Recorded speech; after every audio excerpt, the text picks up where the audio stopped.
सहकर्मी भन्छु, किनभने म पनि सरसफाइ गरेरै आएको हुनाले सबै सहकर्मी साथीहरूलाई हार्दिक नमस्कार, अभिवादन र यो ६औं वार्षिक साधारण सभाको सन्दर्भमा तपाईँहरूलाई हार्दिक बधाई पनि दिन्छु। मैले बधाई यस मानेमा कि म काठमाडौँमा पहिले आएर म विद्यार्थी कालमा डेरामा बसेर अनुभव गरिरहँदाखेरि सुरुमा चाहिँ यो सरसफाई कर्मीहरूप्रतिको समाजको दृष्टिकोण चाहिँ त्यति राम्रो थिएन, सकारात्मक थिएन।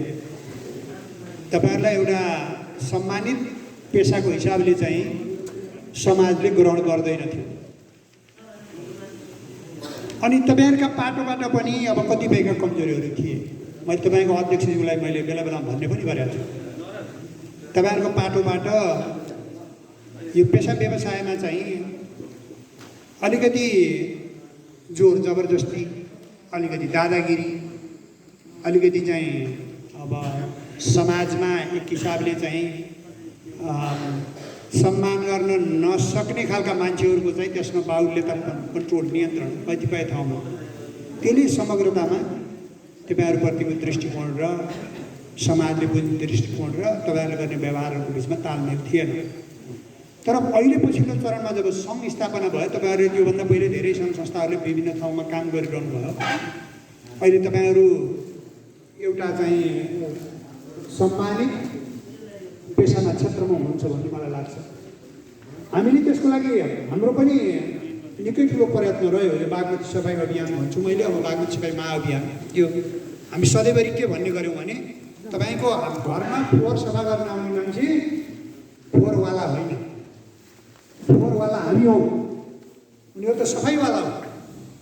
त्यसकारण सफाइवाला आयो भन्नुहोस्, ए फोहोरवाला आयो, फोहोरवाला आयो, फोहोरवाला नभन्नुहोस्। ऊ फोहोरवाला होइन, सफाइवाला हो। फोहोरवाला हामी हो। हामीले त्यो सन्देश लग्यौँ। सम्भवतः तपाईँहरूले पनि गर्नुभयो होला, तर तपाईँहरूलाई यो एउटा सम्मानित पेसा बनाउनका लागि हामी पनि निरन्तर लागिरह्यौँ। 9 वर्ष भयो त्यसमा लागेको। अहिले बिहान पनि तपाईँहरू अब साधारण सभा भनेर यसै आउनुभयो होला। म त खोलैमा पसेर अहिले पनि मेरो पाइन्ट रुजेकै छ, जुत्ता रुजेकै छ, सफा गरेर आएको। मैले नयाँ भगवान दास भन्छु मैले, गोविन्द काफले हुनुहुन्छ। एकपल्ट उठ्नुहोस् त गोविन्दजी, र तपाईँहरू सबैले ताली बजाइदिनुहोस्। उहाँ चाहिँ साँच्चीकै हिरो, साँच्चीकै हिरो। सरासर जानुहुन्छ, बागमतीभित्र पस्नुहुन्छ, ढलमै पस्नुहुन्छ, निरन्तर काम गर्नुहुन्छ र 2 घन्टा पुरा काम गरिसकेपछि फर्केर आउनुहुन्छ। उहाँलाई घिन लाग्दैन, फोहोर सिक्सिको लाग्दैन, पुरै सेतो कपाल फुलेको मान्छे हुनुहुन्छ। मेरो पनि दाजु हुनुहुन्छ, तर निरन्तर खटिरहनु भएको छ। यो हामी खटिरहँदाखेरि अर्को पनि मेसेज दिइरहेको छु। म नेपाल सरकारकै मुख्य सचिव भएको बेलामा बागमतीभित्र ढलभित्र गएर पसेको छु। कयौँ मान्छेले के भन्यो भने तपाईँ काम होइन, तपाईँ त नीति बनाउने हो नि, किन ढलभित्र गएर पस्यो, फोहोर सफा गरेको, यो गरेको। अनि कतिपयले भने यो प्लास्टिक टेबल सफा हुन्छ। अनि मैले भन्ने गरेको थिएँ, म तपाईँहरूसँग पनि भन्छु, मैले हामी आदेश दिने धेरै भयौँ, अरूलाई अराउने, सिकाउने, बुझाउने धेरै भयौँ, तर आफै अग्रसर भएर गर्ने कम भयो। रोल मोडल भन्छ नि हो। त्यही मेसेज दिनका लागि यो सरसफाइ गर्ने काम चाहिँ समाजमा अपहेलित तल्लो वर्ग, तल्लो समुदाय, अछुत के भनेर हामीले अपहेलना गरिएको समुदायले काम गर्ने हो भनेर जुन मेसेज थियो त्यो होइन भन्नका लागि हामी खोलामा पसेको। अहिले पनि त्यो सरसफाइ कर्मीहरू जो पेसाले सरसफाइ कर्मीहरू छन्, उनीहरूसँग म सँगै बसेर काम गर्छु। त उनीहरूलाई मैले तलको ठान्दिनँ। मैले त म त्यहाँ ढलमा बसेर उनीहरूसँग सँगै काम गरेर मेरो इज्जत मर्यादा त घट्या छैन। त्यसकारण यो पेसाबाट इज्जत मर्यादा घट्दैन भन्ने एउटा मेसेज दिन पनि हामी त्यहाँ गयौँ। आदेश दिने होइन, हामी आफै गरेर देखाउँछौँ। के हामी आफै गरेर देखाउँछौँ, त्यसपछि अरूले त्यसको अनुसरण गरोस् भनेर पनि हामी गएका हौँ। तेस्रो, हामी प्रायश्चित्त गर्न पनि गएका हौँ। तपाईँ मध्ये सबैले कहीँ न कहीँ सार्वजनिक स्थलहरू फोहोर गर्नु जानेर नजानेर गऱ्यौँ र त्यो त्यही थुप्रिएको त्यही कारण पनि हो। त्यसकारण मैले गरेको फोहोर चाहिँ म आफै सफा गर्छु भन्न पनि भयो। हामीहरूको चाहिँ एकदमै राम्रो सफा सुटेड बुटेड भएर राम्रो लुगा लगाएर महँगो गाडी चढेर महँगो बास्नादार अत्तर छरेर अनि सिगारिएर बाटोमा हिँड्छौँ अथवा घर आफ्नो एकदम चिटिक्क पारेर सरसफाइ राख्छौँ, घरमा काम गर्ने मान्छे राख्छौँ अनि त्यो उसलाई सरसफाइ गर्न लगाउँछौँ। हामी क्या सफा हामी शानसित चाहिँ महँगा महँगा ब्रान्डेड कपडाहरू लगाएर बाहिर निस्कन्छौँ। तर हाम्रा नदीनाला, हाम्रा सार्वजनिक स्थल, हाम्रा चोक त्यो देखेर विदेशीहरूले छि फोहोरी नेपाली भन्छ। हामीले ठानेर आउँछौँ हामी चाहिँ सभ्य हौँ। म त क्या सफा सुग्घर सफा छु, सभ्य छु। म त एकदम फर्र म अङ्ग्रेजी बोल्छु, म संसारभरि घुम्छु, म त एकदम सभ्य मान्छे ठानिरहेछौँ। तर उसले मनै यो त छ्या फोहोरी मान्छे। अझै हामीले लगाएर हामी चाहिँ सुटेड बुटेड भएर हिँडेकोमा हामीलाई व्यङ्ग्य गरेर आउँछौँ। आफ्नो घर आँगन फोहोर सफा गर्नु सक्दैन अनि चाहिँ यस्तो सो गरेर हिँडिरहेछौँ। त्यसकारण यो हामीमाथि लागेको दाग मेटाउनका लागि पनि हामी अगाडि सऱ्यौँ। र फेरि अर्को चाहिँ हामी किन अगाडि पनि सरेका हौँ यो स्वयंसेवाको रूपमा भने हामी कहाँ चाहिँ जे काम गरे पनि प्रोजेक्ट भनिएको छ। प्रोजेक्ट कसले भन्दा कसले पैसा दियो? काम सुरु गर्न पाएको छैन, पैसा कसले दियो? प्रपोजल बनाउने अनि पैसा लिएर आउने। अनि यो बागमती फोहोर देखिसकेपछि म चाहिँ हाम्रो हुतराम वैद्य उहाँलाई घरमा भेट्न गएँ। अनि के गर्दा बागमती सफा हुन्छ होला भनेर सोधेँ। उहाँले भन्नुभयो यो बागमतीमा पैसा नभएर फोहोर भएको होइन, पैसा धेरै भएर फोहोर भयो। पैसा धेरै भएर फोहोर भयो। त्यसकारण यो बागमती सफाइ चाहिँ मा पैसा उठाउनु हुँदैन भनेर हामीले चाहिँ पैसा नउठाउने अभियान, भोलिन्टियर अभियान सुरु गरेको। उहाँको भनाइको मर्म के थियो भने फोहोर गर्ने अलिअलि त्यही फोहोर देखाएर पैसा लिएर अनि सफा गरे जस्तो गर्ने अनि पैसा कमाउने, सफा गरे जस्तो गर्ने अनि पैसा कमाउने। हेर्नुहोस्, हामीले बागमती सहर सफाइ अभियान सुरु गरिसकेपछि पैसा उठाउन लागेको भए हामीसँग अहिले ठुलो भव्य बिल्डिङ हुने थियो, 8-10वटा गाडी हुने थिए, 200-400 कर्मचारी हुने थिए। हामी संसारमा सेमिनार गोष्ठीमा भाषण दिँदै गरे हिँड्या हुन्थ्यौँ, यहाँ होइन।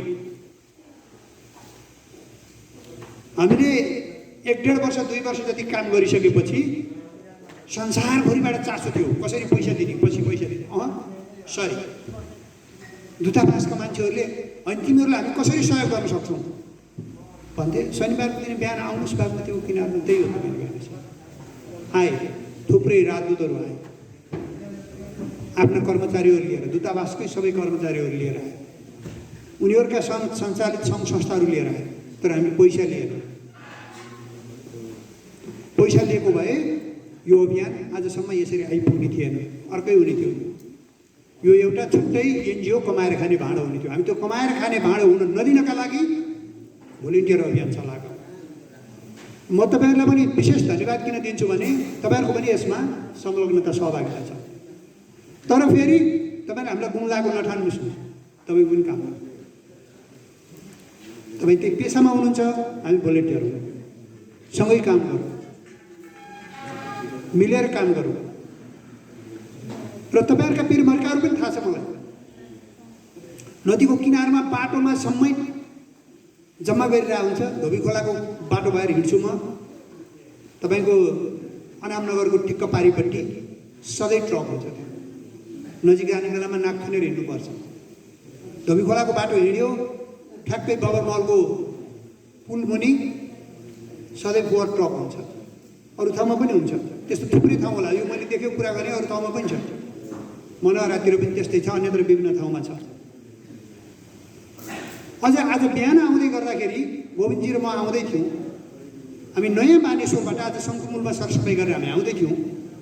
नयाँ बानेश्वरबाट पुरानो बानेश्वरसम्म आइपुग्दै गर्दा ठ्याक्कै अन्तर्राष्ट्रिय सम्मेलन केन्द्रकै छेउमा चाहिँ एउटा ट्रकमा तपाईँहरूमध्ये कुनै संस्थाले फोहोर उठाउँदै हुनुहुन्थ्यो। बाटो अलिअलि ब्लक पनि भएको थियो, फोहोर उठाउँदै हुनुहुन्थ्यो। त्यो बाटोको किनारैबाट छेउबाट फोहोर उठाउँदै हुनुहुन्थ्यो। त्यसपछि हामी त्यसलाई अगाडि पास गरेर आयौँ। यहाँ आइपुग्दासम्म यो विष्णुमती के अरे यो 32 पुतेली आइसक्दासम्म झन्डै 50 ठाउँ त्यो सडकको किनारामा फोहोर थुपाइरहेछ। मान्छेहरू चाहिँ भित्रबाट गल्लीभित्रबाट फोहोरको झोला बोक्दै ल्याउँदै फ्यात्त त्यहाँ फाल्दै जाँदै गरिरहेछ। अब म त्यहाँ हुनुहुन्छ भने त्यहाँ बाहेक अरू ठाउँको मान्छेलाई पनि भन्छु, अब त्यो गर्न नदिनुहोस्। तपाईँहरूले एकजना कर्मचारी एक्स्ट्रा राख्नुहोस्।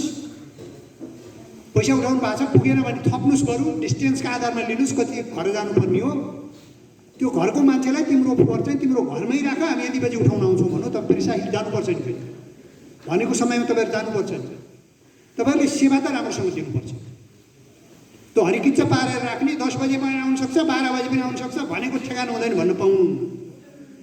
समयमै पुग्नुपर्छ, समय दिनु, समयमै पुग्नुपर्छ। तर उनीहरूलाई चाहिँ त्यो फोहोर बाहिर ननिकाल। म्याक्सिमम कुनै कतिपय मान्छेहरू चाहिँ अब घरमा तपाईँको फोहोर सङ्कलन गर्न जाने बेलामा काममा जानुपर्ने, जबमा जानुपर्ने हुनसक्छ, त्यो फोहोर पुरेर गर्न सक्दैन भने चाहिँ घरको बाहिर झुन्डाउने गरी, भित्तामा राख्ने गरी होइन, उसैको भित्तामा झुन्डाउने गरी एउटा ठाउँ बनाएर त्यहाँसम्म झुन्डाएर राखिदेऊ, हामी आएर झिकेर लान्छौँ भन्नसम्म हुन्छ। त्यो बाहेक सडकको किनारमा लिएर आएर फाल्न नदिनुहोस्। त्यति चाहिँ गर्न सकिन्छ, त्यति गर्न सकिन्छ। नसक्ने कुरा भनेको छैन तपाईँहरूलाई मैले,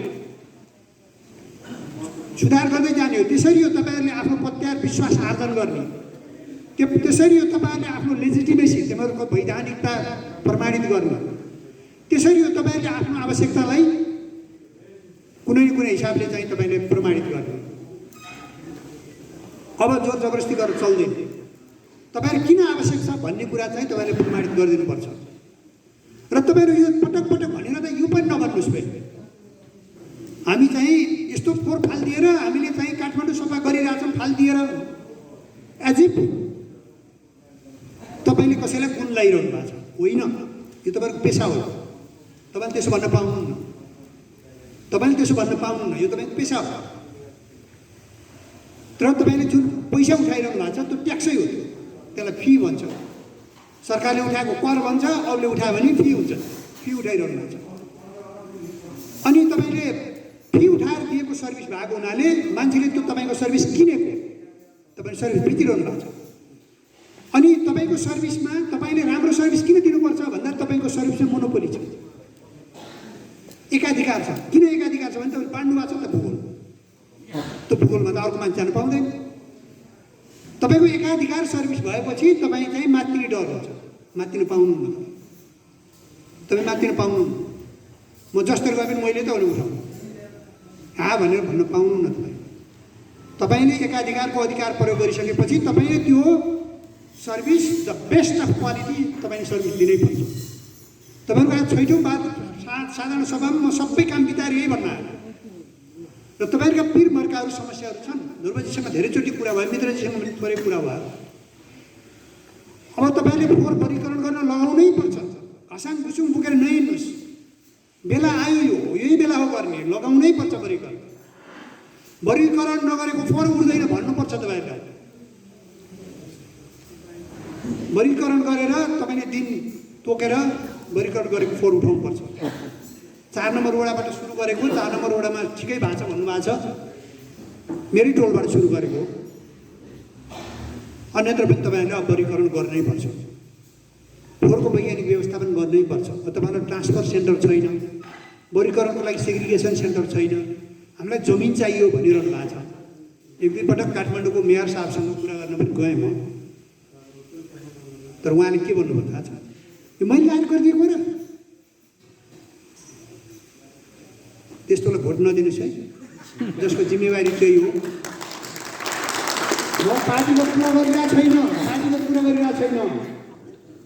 हामीले यो फोहोर मैलामा जननिर्वाचित प्रतिनिधिहरूले कोले राम्रो काम गरेनन्।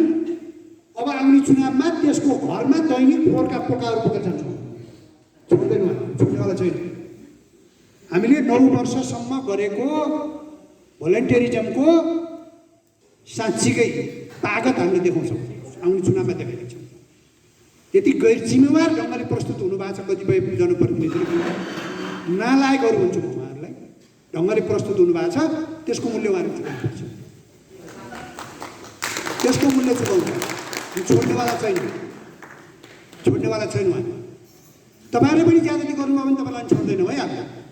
तपाईँहरूले मोनोपोली सर्भिस लिनुभएको छ, त्यस कारण बेस्ट सर्भिस दिनैपर्छ, क्वालिटी सर्भिस दिनैपर्छ। तपाईँहरू सेग्रिगेसनमा जानुहोस्, फोर सेग्रिगेसनमा, र भनेको टाइममा सब उठाउनुहोस्, सडकमा भुइँमा पोख्नु नदिनुहोस् पोहोर भन्छु म। अब तपाईँहरूलाई चाहिने पूर्वाधारका कुराहरू, कानुनी पूर्वाधारका कुराहरू, भौतिक पूर्वाधारका कुराहरूमा स्थानीय निर्वाचित जनप्रतिनिधिहरूबाट, अहिलेका जनप्रतिनिधिहरूबाट त्यत्रै धेरै अपेक्षा गरेको छैन मैले। अब सकिन लाग्यो। अब आउने जनप्रतिनिधिहरूसँग हामीले लिखितै प्रतिबद्धता लिनुपर्ने हुन्छ। त्यसका लागि तपाईँसँगै हुन्छु म, तपाईँसँगै हुन्छु। त्यसकारण म यति भनिसकेपछि अब यहाँ तपाईँहरू विभिन्न दलसँग आबद्ध मान्छे पनि हुनु होला, लिएर जानु होला मेसेज, जानु होला भनेरै भनेको, लुकाउनुहोस् भनेर भनेकै, जानु होला। अब हामी चाहिँ असभ्य नागरिक भएर बाँचिरहनु सक्दैन।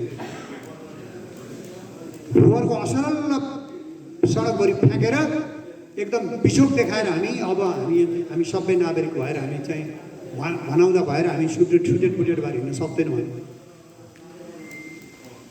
अब हामीले एकदमै योजनाबद्ध ढङ्गले काम गर्नुपर्ने छ, लाइक माइन्डेडहरूसँग सहकार्य गर्नुपर्ने छ, र हाम्रा कर्तव्यहरू पनि हामीले जिम्मेवारीपूर्वक निर्वाह गर्नुपर्ने छ।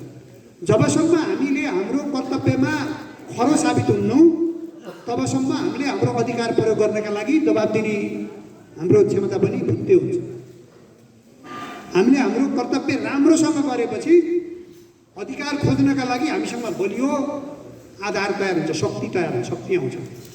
त्यो शक्ति तपाईँले आर्जन गर्नुहोस्। तपाईँलाई मेरो शुभकामना पनि छ, सहयोग पनि रहन्छ। यो अन्तमा यो फोहोर मैला व्यवस्थापनमा तपाईँहरू जसले योगदान पुर्याउनु भएको छ, तपाईँहरू सबैलाई एउटा सरसफाइ कर्मी, म पनि अब सरसफाइ कर्मी भन्छु, म सरसफाइ कर्मी भोलिन्टियरको नाताले तपाईँहरू सबैलाई हार्दिक धन्यवाद पनि भन्न चाहन्छु। र आगामी दिनमा यो आजको 6औं साधारण सभापछि तपाईँहरूको काम गर्ने कार्यशैली, तपाईँहरूको काम गर्ने तौर तरिका र तपाईँहरूको लगनशीलता प्रतिबद्धतामा थप निखार आओस् भन्छु मैले। त्यसलाई चाहिँ थप परिष्कृत बनोस्, थप व्यवस्थित बनोस्। तपाईँहरू यो औपचारिक यो उद्घाटन सत्रभन्दा पछाडिको सेसनमा साँच्चीकै समस्यामा बसेर समस्या समाधानका उपायहरूको बारेमा, रचनात्मक उपायका बारेमा छलफल बहस गर्नुहोस्। र हामीले हाम्रो आचरण व्यवहार सानातिना कुराहरूबाट पनि सफल सरसफाइ कर्मी भएपछि ख्याल गर्नुपर्छ। धेरै ठुलो कुरा त होइन, तर मैले त्यो यो तपाईँहरूको किताब विमोचन गर्ने बेलामा जुन बाहिरबाट कागजले मोडेर सेलो टेप लगाएर टाँसेर राख्नु भएको छ, कम्तीमा पनि सरसफाइ कर्मीले चाहिँ त्यसो नगरौँ। त्यो त थप प्रदूषण हो, त्यो नगरौँ।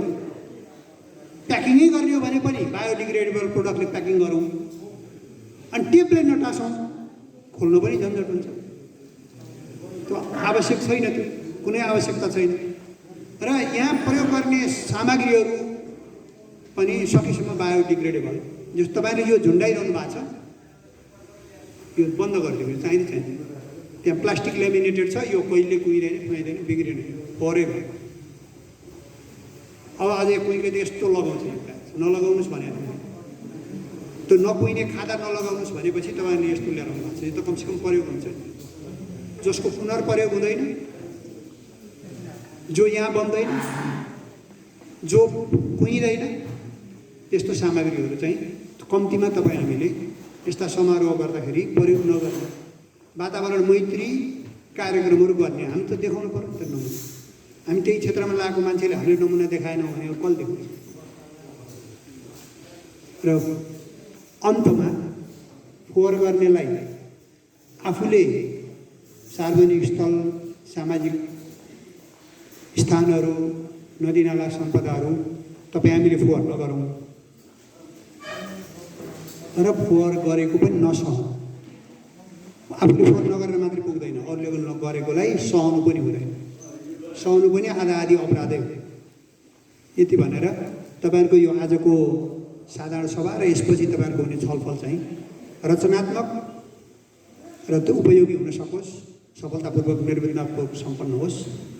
यति भनेर फेरि तपाईँहरूको अब बाँकी चाहिँ हाम्रो प्रमुख अतिथिज्यूको यहाँ अर्को एकजना वडा अध्यक्ष हुनुहुन्छ, उहाँको पनि कुरा सुन्न मन त थियो, तर फेरि यस्तै अर्को कार्यक्रममा जानुपर्ने भयो हुनाले म चाहिँ तपाईँहरूसँग मेरो भनाइपछि बिदा पनि चाहन्छु। तपाईँहरूको यो कार्यक्रम सफल होस् भन्ने फेरि शुभकामना लिएर बिदा हुन्छु। धन्यवाद, नमस्कार।